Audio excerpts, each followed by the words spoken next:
James Chin, a Professor of Asian Studies at the University of Tasmania. James, thanks for your time today. So Anwar claims what he calls a formidable majority to form a new government. Does that stand up to scrutiny? Because only a snap election is really going to test that claim, isn't it?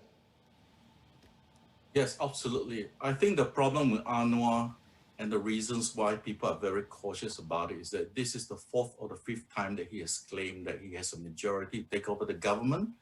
The problem is that he hasn't shown the list of MPs supporting him. Now, when he talks about a clear majority, in the Malaysian context, we're talking about somewhere between 120 to 140 MPs. If you were to do a rough count nowadays, Anwar will have the support of about 90 MPs. This means that he will require a defection of about 30 to 40 MPs from the current administration. So people are waiting to see Anwar's list. James, what are the public opinion polls, if you have come across any, what are they saying about which way the wind is blowing amongst Malaysians, amongst the rakyat? Well, among the ordinary people, of course, there's still a bit of anger over the creation of the new government in February this year. But the problem is, for the last 2 or 3 weeks, attention has been towards the Sabah state election on the island of Borneo. So that's probably the reason why Anwar was able to surprise everybody. He was working quietly in the background to gain support. My understanding now is that Anwar's initial plan was quite simple. He'll get the majority support, and to add icing on the cake, he will ask Muhyiddin to join him as well. So therefore, Muhyiddin was supposed to move into a joint coalition government with Anwar. The problem now is that Muhyiddin appears to be fighting this process, and I think the reason why he doesn't want to join is obviously both of them want the prime ministership. The third player in this saga, of course, is the king, as you mentioned. The king is currently in a hospital, and there are lots of rumors about why he's in the hospital, as in whether he's trying to avoid Anwar. My guess is that the Conference of Rulers, the Malay Sultans, they received a lot of bad publicity in the February affair when they chose Muhyiddin rather than going for a snap election. So they sort of step it back and let the politicians work out a deal before they intervene.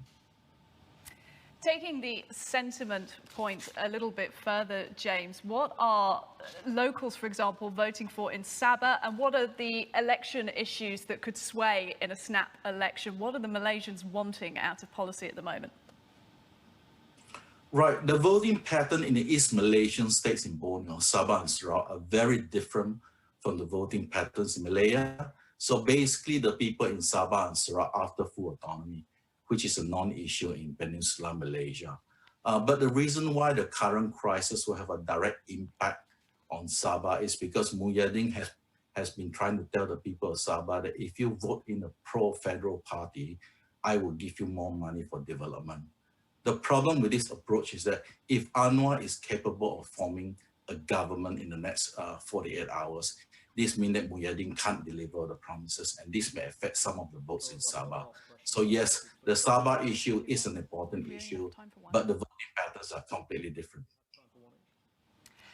If Anwar is successful, James, in forming his new government, what impact would this have on the Malaysian economy, which of course is struggling with the pandemic at the moment as much as anyone else? But do we have any sense on his financial policy? Sure. Anwar is most likely to follow very similar policies of the Pakatan Harapan government, the government that was replaced in February.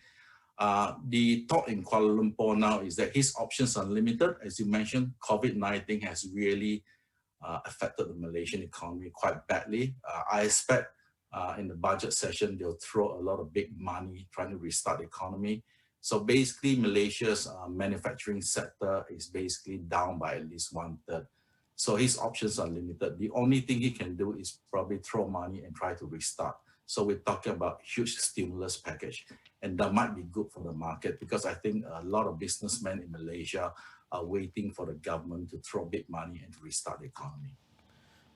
James, in late July, as we all know, former Prime Minister Najib Razak was found guilty of all 7 charges linked to 1MDB.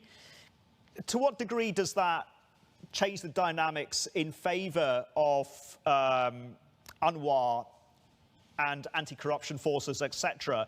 And can we categorically say that because of those charges, Najib is out? He's out of political life, and he's out of any Snapple election if it does come to that? No, I've always argued that Najib still has a political life. The trial is ongoing, and people keep forgetting there's actually an appeal process. So it's very likely that Najib will still be allowed to stand for the elections if the elections are held over the next 6 months or to a year.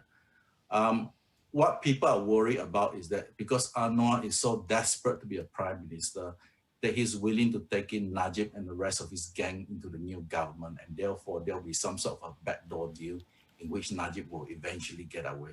I think that's the thing that worries civil society and is worrying the professional class as well. And I think if Najib is back in government, especially if he is given a position in government, that will really rattle the markets, not only in Malaysia, but internationally as well.